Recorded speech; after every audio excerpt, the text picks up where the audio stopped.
This is after the noise, a place where stories are allowed to breathe, and where we listen not to escape life, but to understand it a little more clearly. There are some lives that do not announce themselves loudly.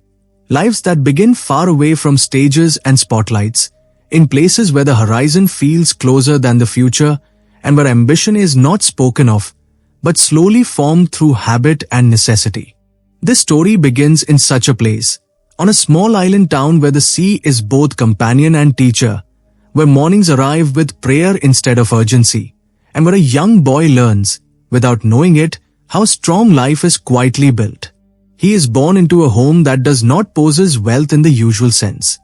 There are no excess comforts, no abundance of choices, no illusions of entitlement. Yet there is something richer than comfort in that house. There is stability. There is discipline. There is faith, not as doctrine, but as trust in effort and honesty. His father rises before dawn each day, not driven by fear or ambition, but by routine and responsibility. He walks long distances to work, carries what needs to be carried, does what needs to be done, and returns without complaint. He does not explain life through words.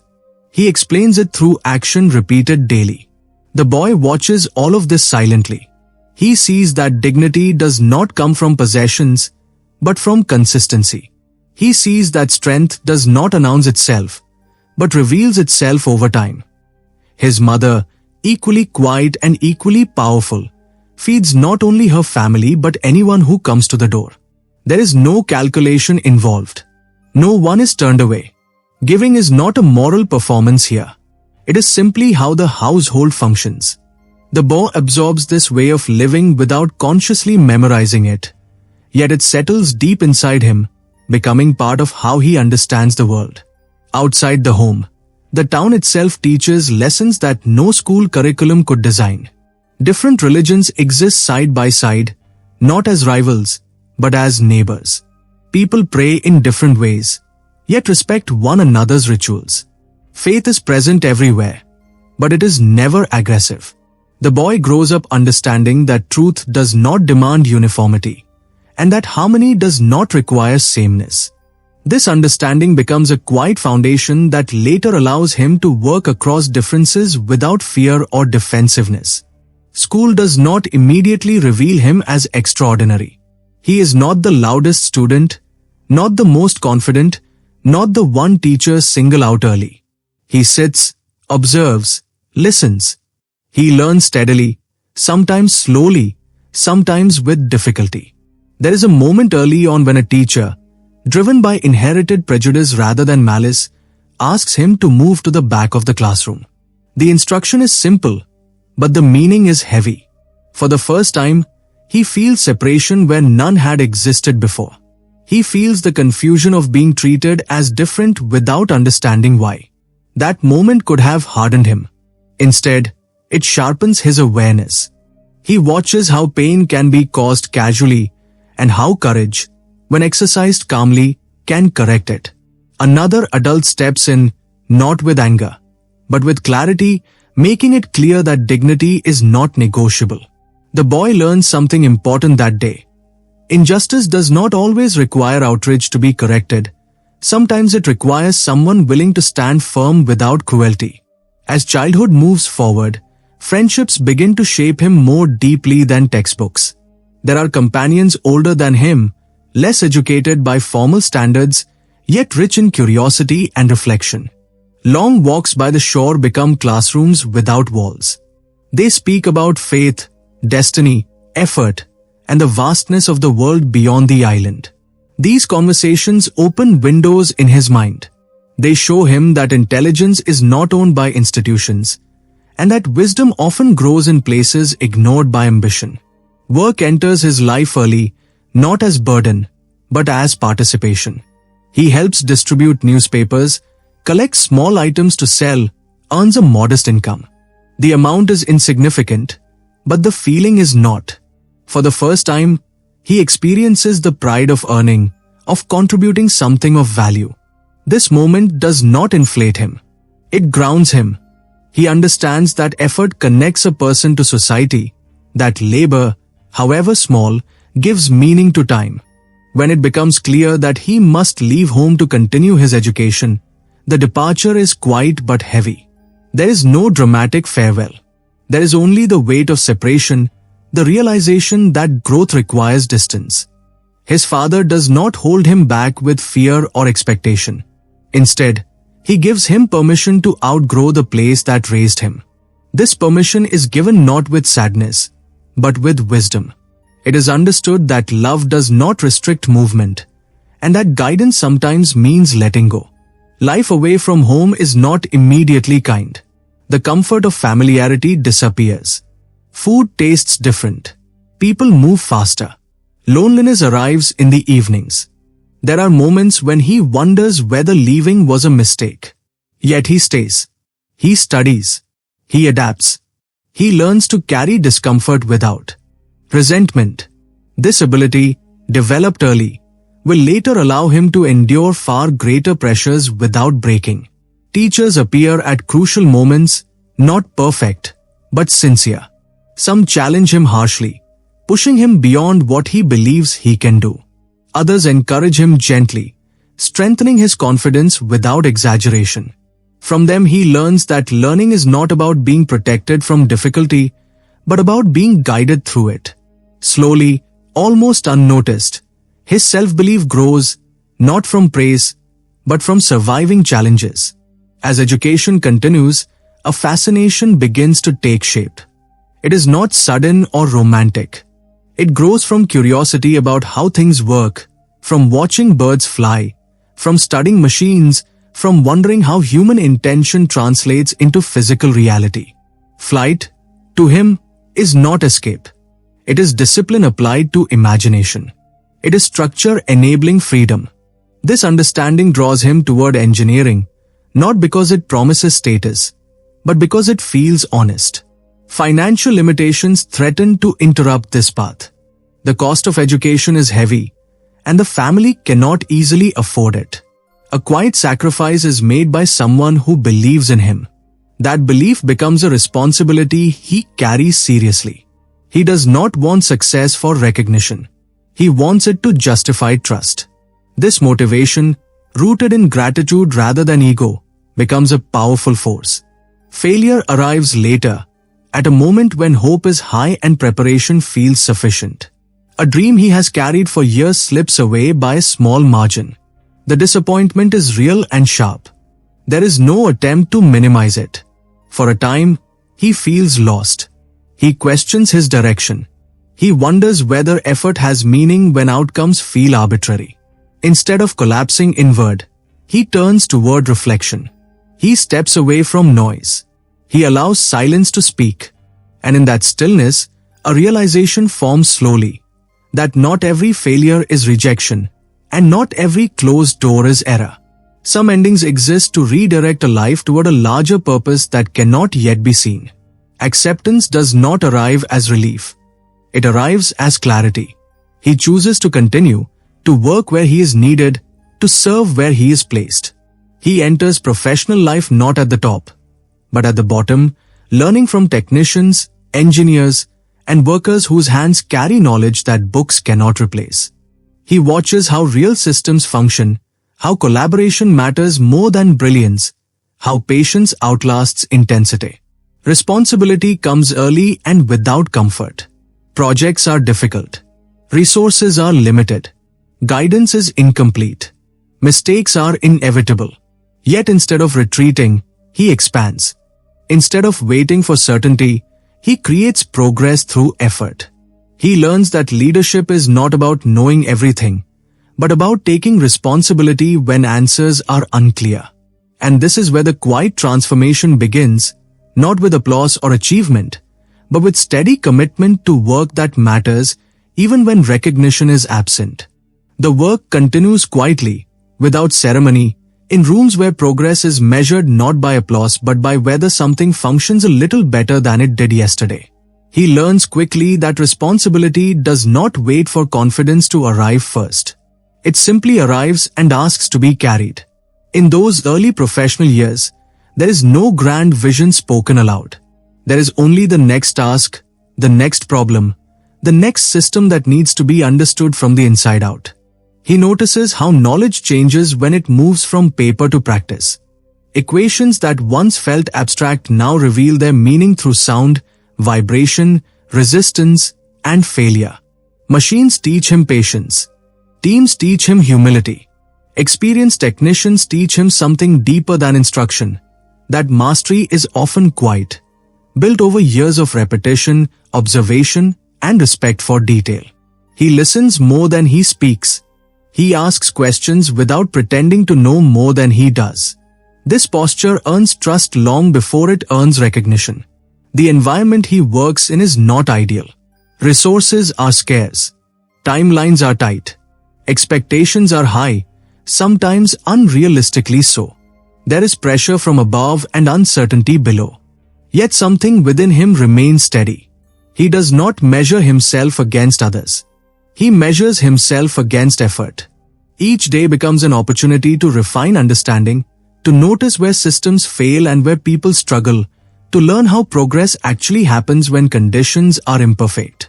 When leadership responsibilities appear sooner than expected, they do not come wrapped in authority. They come as problems no one else wants to own. A project that lacks precedent. A task without a clear manual. A team without experience. Instead of resisting, he accepts. Not because he feels ready, but because someone must. This decision marks a quiet turning point. He stops thinking of work as employment and begins thinking of it as service. The first major challenge is not technical alone. It is psychological. Doubt enters from many directions. From colleagues who are unsure. From observers who expect failure. From systems not designed to support innovation. He learns quickly that belief is not something one feels constantly. It is something one practices, especially when evidence is incomplete. He chooses to move forward anyway, not recklessly, but steadily, adjusting course when needed, learning from errors without dramatizing them. Failure does occur. Designs fall short. Assumptions collapse under testing. Timelines stretch beyond comfort. Each setback carries a familiar temptation. To explain, to justify, to protect reputation. He resists this. Instead, he asks a different question. What does this failure reveal that success could not? Slowly, a pattern forms. Every obstacle contains information. Every mistake points to improvement. Failure becomes less personal and more instructive. What stands out during this period is his refusal to claim individual credit. When progress is made, he directs attention outward. When mistakes surface, he looks inward. This habit is not strategic. It is natural. It keeps the team unified. It prevents fear from spreading. People feel safe working under someone who does not use blame as a tool. Trust grows, not through motivational speeches, but through consistency of behavior. Time passes, and with it, responsibility grows in scale. Projects now carry national significance. Expectations increase. Visibility expands. Yet internally, little changes.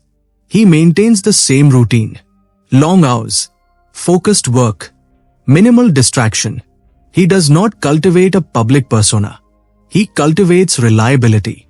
When asked to explain complex ideas, he does so simply, without condescension. He believes that clarity is a sign of understanding, not oversimplification. There is a period when a major project fails publicly, after years of effort. The disappointment is not private this time. It is visible. Questions arise. Doubts multiply. Pressure intensifies. Many would retreat into defensiveness at this stage. He does not. He steps forward. He acknowledges the failure openly. He accepts responsibility without transferring blame. This moment, though painful, quietly strengthens his credibility. People recognize sincerity when they see it. In the aftermath, something important happens.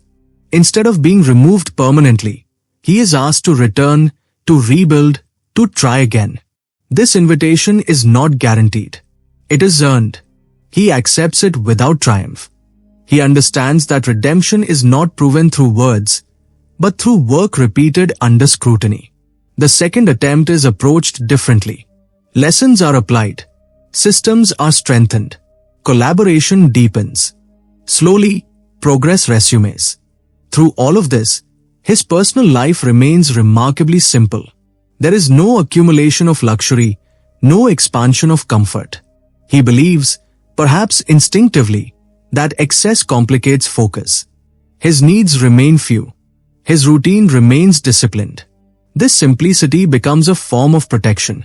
It shields him from distraction, from entitlement, from the subtle erosion of purpose that often accompanies success. As recognition begins to arrive, it arrives awkwardly. He is praised publicly, yet he remains uncomfortable with the spotlight. Not because he lacks confidence, but because attention feels secondary to work.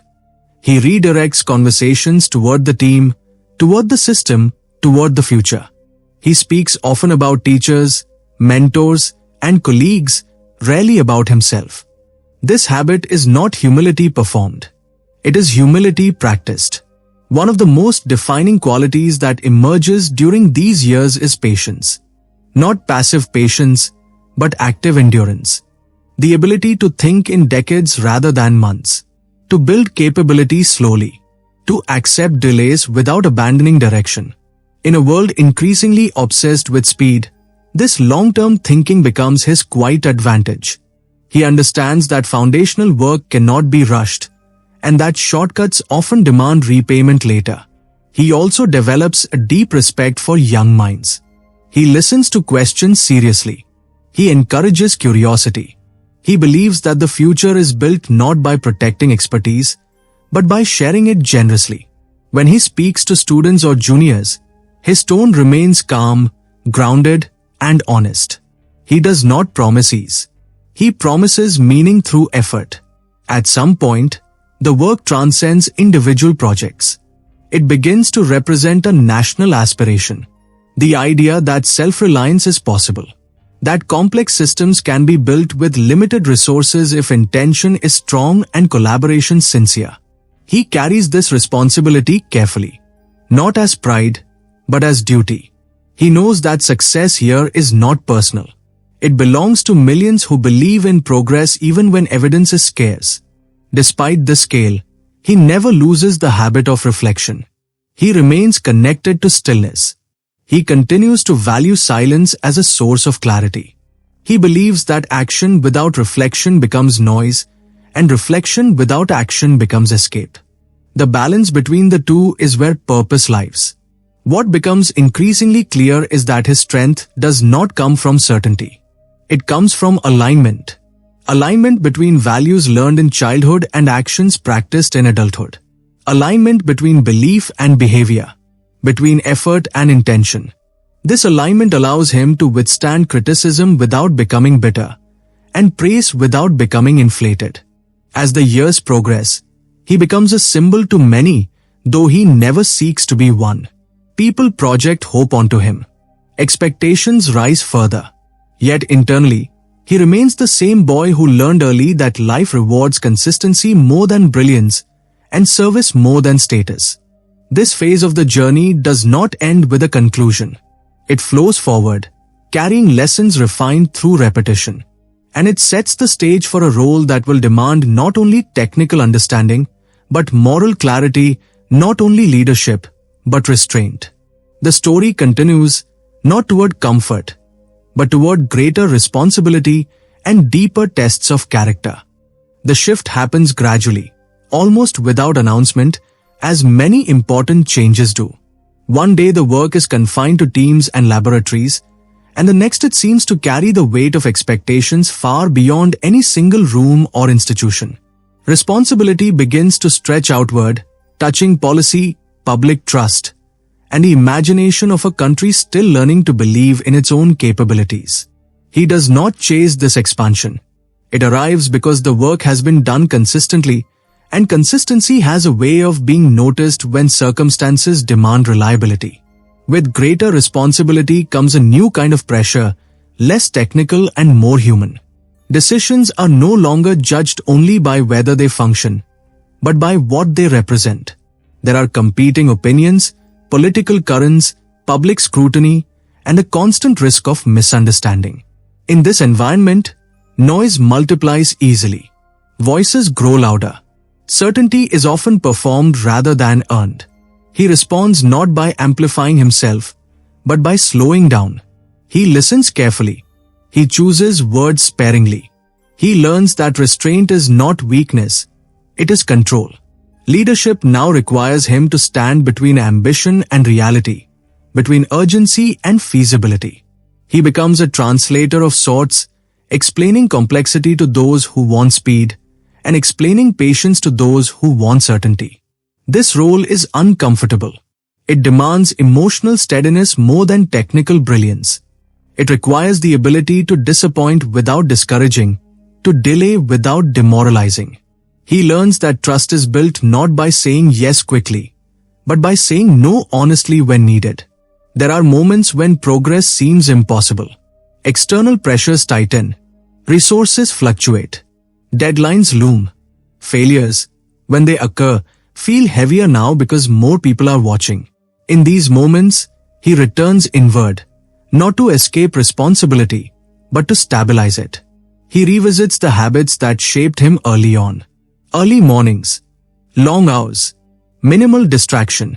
He reminds himself that pressure does not change the nature of work. It only reveals whether fundamentals are strong. What becomes evident during this phase is his deep respect for collective effort. He continues to emphasize that outcomes are never the result of a single mind. He speaks openly about teams, about shared struggle, about the necessity of collaboration across disciplines. This approach does more than distribute credit. It creates resilience. When people feel ownership, they endure difficulty with greater commitment. He also becomes more aware of the influence he holds, not through authority alone, but through example. Younger colleagues watch how he responds to setbacks. Observers notice whether he reacts defensively or reflectively. He understands that behavior, more than instruction, shapes culture. So he chooses calm over reaction, clarity over drama. Even when criticism is harsh or unfair, he resists the impulse to respond in kind. He understands that emotional discipline is part of professional responsibility. As the scope of his work expands, so does his sense of obligation to the future.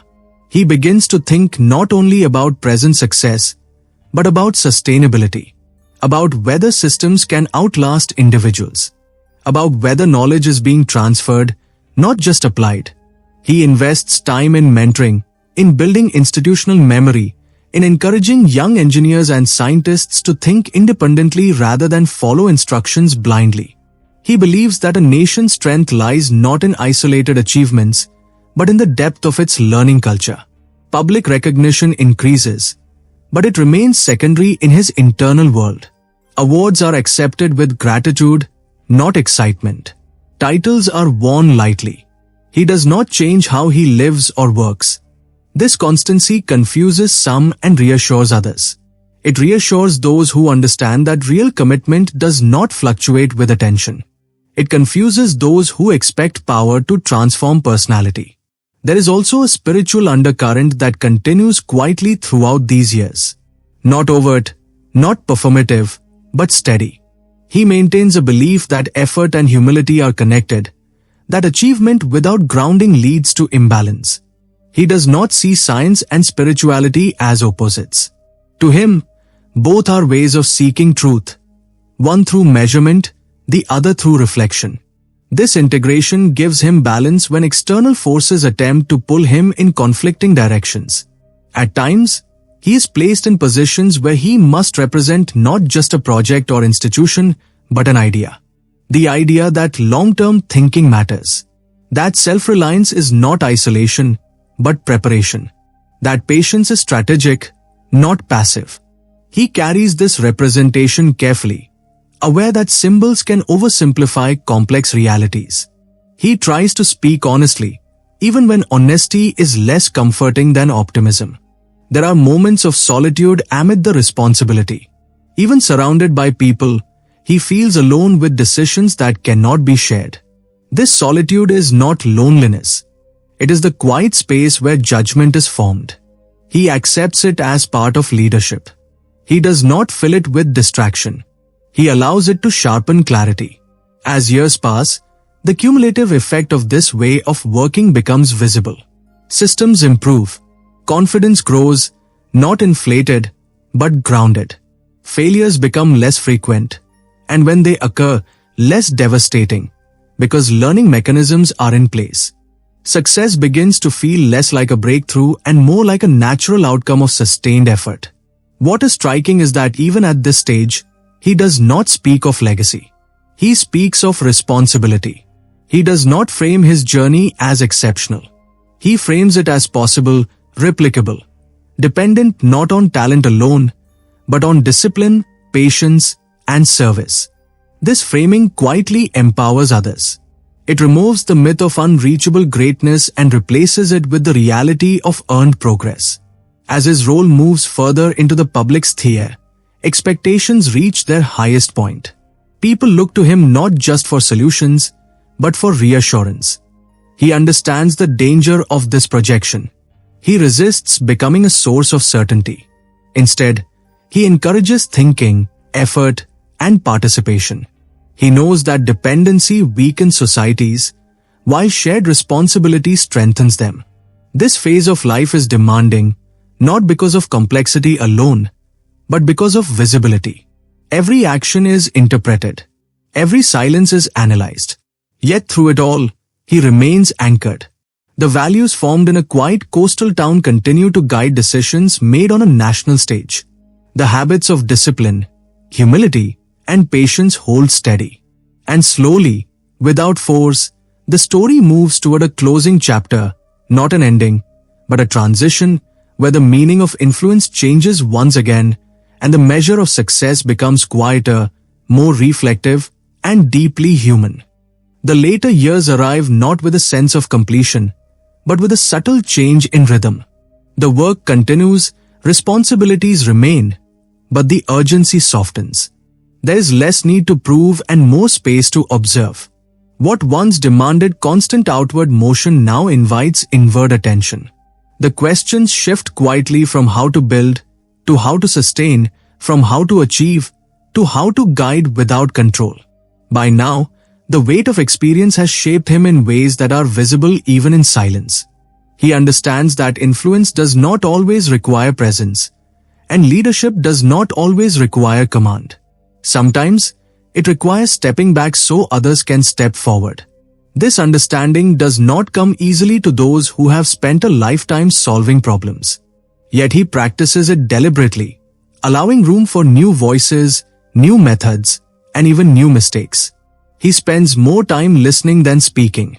When he does speak, his words are fewer, chosen carefully, grounded in lived reality rather than theory. He speaks about effort without glamour, about discipline without severity, about patience without resignation. He speaks as someone who has seen cycles repeat and understands that progress is rarely linear and never permanent without care. What becomes increasingly important to him is the inner life of a person. Not success metrics or public validation, but alignment. He reflects often on the idea that a life's worth is measured not by how much it accumulates, but by how much it gives without depletion. Service, to him, is not charity. It is participation in something larger than the self. It is the willingness to contribute without insisting on recognition. He also reflects on failure differently now. Earlier, failure was something to overcome. Later, it becomes something to understand. He sees how many of his most meaningful redirections began as disappointments. How paths he once grieved eventually led him where he needed to be. This perspective does not erase pain, but it reframes it. It allows acceptance without passivity. There is a quiet satisfaction in knowing that the systems he helped build no longer depend on him. That teams function independently. That knowledge has been transferred. This is perhaps one of the truest forms of success, though it is rarely celebrated. To make oneself gradually unnecessary without resentment requires humility and trust in others. He continues to engage with young people, not as a figure to be admired, but as someone who asks questions and encourages reflection. He urges them not to chase outcomes prematurely, but to invest in fundamentals. He reminds them that confidence grows from competence, and competence grows from consistent effort. He does not promise ease. He promises meaning. At times, when the world around him grows louder and more impatient, he retreats briefly into stillness. Not withdrawal, but recalibration. He believes that clarity emerges when noise subsides, and that decisions made in haste often borrow trouble from the future. Stillness, for him, is not inactivity. It is preparation. He remains simple in his personal habits. Few possessions, structured days, long hours of reading, thinking, and quiet work. This simplicity is not asceticism. It is intentional focus. He knows that excess, even in comfort, can dull perception. By keeping life uncluttered, he keeps attention sharp. There is also gratitude, deeply felt and frequently acknowledged. Gratitude toward parents who taught without lecturing, toward teachers who believed without exaggerating, toward colleagues who worked without seeking credit, toward moments of failure that redirected his path. Gratitude becomes a stabilizing force, preventing entitlement and sustaining humility. As the narrative of his life becomes known to many, he remains cautious about how stories are interpreted. He understands the danger of turning journeys into formulas, of reducing complex lives into motivational slogans. He prefers nuance. He prefers honesty. He reminds listeners, gently, that every life unfolds within its own constraints and possibilities, and that comparison often obscures more than it reveals. What he offers instead is an orientation, not a prescription. An orientation toward patience, toward long-term thinking, toward service as a form of strength, toward discipline as a kind of freedom, toward humility not as self-negation, but as accurate self-assessment. As the years slow, reflection deepens. He considers how easily noise can distract from purpose, how quickly urgency can replace wisdom. He believes that the greatest challenges ahead are not technical alone, but human. Challenges of attention, integrity, and collective responsibility. He remains hopeful, not because the future looks easy, but because he has seen what steady effort can accomplish over time. The story does not end with a declaration or a conclusion. It settles instead into a quiet understanding that a meaningful life is rarely loud, that progress often happens beyond visibility, that purpose is sustained not by intensity, but by consistency, that leadership can be gentle and still be strong.